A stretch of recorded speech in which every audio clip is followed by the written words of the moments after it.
പശുത്തീറ്റയിൽ മായം കണ്ടെത്തി. വടക്കേക്കര ചക്കമശ്ശേരി ഈസ്റ്റ് റോഡിൽ ചെണ്ടമ്പിള്ളിശ്ശേരിയിൽ ശിവൻ വാങ്ങിയ കേരള ഫിറ്റ് എലൈറ്റിന്റെ 50 കിലോ ചാക്കിലാണ് മായം കണ്ടെത്തിയത്. ഏതാനും ദിവസങ്ങളായി പശുവിന് വിവിധ രോഗങ്ങൾ വരികയും ഭക്ഷണം കഴിക്കാതെ വന്നതിനെ തുടർന്ന് നടന്ന പരിശോധനയിലാണ് തീറ്റയിൽ മായം കണ്ടെത്തിയത്. 30 വർഷമായി പശുവിനെ വളർത്തുന്ന ഇദ്ദേഹത്തിന് ഏതാനും ആഴ്ചകളിലായി പശുവിനെ ചികിത്സിച്ചുകൊണ്ടിരിക്കുകയാണ്. മുൻ പഞ്ചായത്ത് അംഗം KM ബാബുവിന്റെ സഹായത്താൽ വിവിധ ഓഫീസുകളിൽ പരാതി നൽകിയിട്ടുണ്ട്. ധാരാളം മണൽത്തരികളും തീറ്റയിൽ നിന്നും ലഭിച്ചു.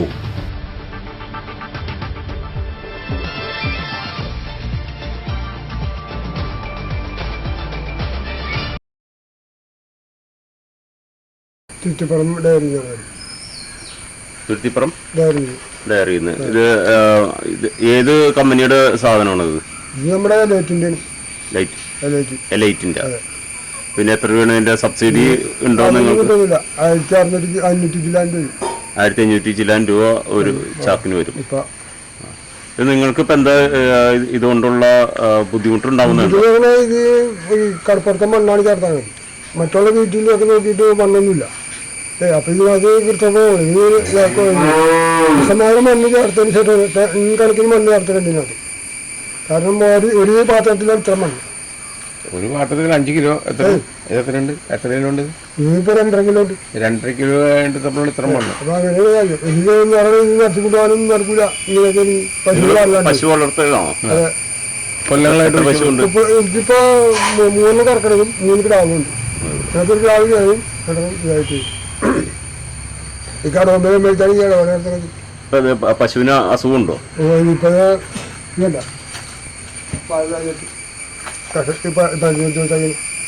വയറ്റിളക്കെ ഇങ്ങനെയുള്ള സാധനങ്ങളെ കഴിക്കുന്നത്. മണ്ണ് നിങ്ങൾ ഈ മണല് കണ്ടെത്തിയതിനെ കുറിച്ച് നിങ്ങൾ ആരോടെങ്കിലും പരാതി? ഇത് അടിച്ചിട്ട് മണ്ണ് കുപ്പിയിലാക്കി കൊടുത്തിട്ടുണ്ട്. ഡയറിയിൽ തെറ്റിപ്പുറം ഡയറിയിൽ എന്തെങ്കിലും നടപടി ഉണ്ടായിരുന്നു? വിളിച്ചിട്ട് വരാന്നാണ് പറഞ്ഞു വന്നിട്ട്. എത്ര ആളായി പരാതി കൊടുത്തിട്ട്? 2 ദിവസമായിട്ടുണ്ട്. പക്ഷേ ഇവിടുത്തെ പ്രസിഡന്റിനോട് പറഞ്ഞിട്ടുണ്ട്. അയാളും വീട്ടിൽ ഇട്ട മണ്ണുണ്ട്. പഞ്ചായത്ത് പ്രസിഡന്റ്? പിന്നെ ഒരു മെമ്പറും അയാൾ ഇട്ടിട്ട് ഒരു മണ്ണുണ്ട്. ഇത് നിങ്ങൾക്ക് മാത്രമാണ് ഈ അനുഭവം? ഇപ്പൊ 2-3 പേരുണ്ട്. അവരും പരാതി കൊടുത്തിട്ടുണ്ടോ? പരാതി കൊടുത്തിട്ടില്ല. അത് 2 ദിവസം കഴിഞ്ഞിട്ടാണ് പറഞ്ഞത്. ഇതിനു മുമ്പ് നിങ്ങൾക്ക് ഇതുപോലെ മണല് കിട്ടിയിട്ടുണ്ടോ? മണല് നമ്മൾ നോക്കാറില്ല. ഇത് ഈ കട്ടയുള്ള കൊടുക്കണം. വെള്ളം ഒഴിച്ചാലേ അറിയാൻ പറ്റുള്ളൂ. വെള്ളം പോലെ ആക്കി കഴിഞ്ഞാൽ അറിയാൻ പറ്റും. ഈ വെള്ളം പോലെ കത്തി കൊടുക്കും. എല്ലാ ചാക്കിലും തന്നെയാണോ? എല്ലാത്തിലും ഉണ്ട്. ഇന്ന് രാവിലെ ഈ ശിവൻ എൻ്റെ വീട്ടിൽ വരികയും കാര്യങ്ങളൊക്കെ പറഞ്ഞു കഴിഞ്ഞപ്പോൾ വളരെ ഗുരുതരമായിട്ട് എനിക്ക് തോന്നി. അപ്പോൾ തന്നെ ഞാൻ ബിനോയിനെ വിളിച്ച് കാര്യങ്ങൾ സംസാരിച്ചു. ഇതിനൊരു പരിഹാരം കണ്ടെത്തണമല്ലോ, ഇത് എന്തോരം അപകടത്തിലേക്കാണ് പോകുന്നത്. ഇപ്പോൾ ഞങ്ങളിപ്പോൾ ഒരു 2.5 കിലോ ഇവിടെ കലക്കി തെളിയിച്ച് കഴിഞ്ഞപ്പോൾ അതിൽ നിന്ന് കണ്ട മണലാണ് ഇപ്പോൾ ഇതിലൂടെ കാണാൻ കഴിയുന്നത്. പക്ഷേ ഇതിനൊരു പരാതി എന്ന് പറഞ്ഞു കഴിഞ്ഞാൽ ഇതിൻ്റെ ഇപ്പോഴത്തെ കണ്ടീഷനിൽ പരാതി കൊണ്ട് യാതൊരു കാര്യമില്ലെന്നാണ് എനിക്ക് തോന്നുന്നത്. കാരണം ഇതിന് വലിയ അഴിമതികളും കാര്യങ്ങളൊക്കെ ഇവിടെ നടന്നിട്ടും എല്ലാം മൂടി വെക്കലാണെല്ലാം. ഇപ്പോൾ നിഷ്പക്ഷമായൊരു അന്വേഷണം എന്ന് പറഞ്ഞു കഴിഞ്ഞാൽ ഈ മാധ്യമങ്ങളിലൂടെയുള്ള കാര്യങ്ങളാണ് ഇപ്പോൾ നമ്മൾ വിജയം കണ്ടെത്തുന്നത്. അപ്പോൾ ഇതിൻ്റെ നമുക്ക് വേറെ യാതൊരു പ്രതികാര ബുദ്ധിയോ മറ്റു കാര്യങ്ങളില്ല. ഇത് അനേകായിരം കന്നുകാലികളാണ് രോഗികളായി മാറുന്നത്.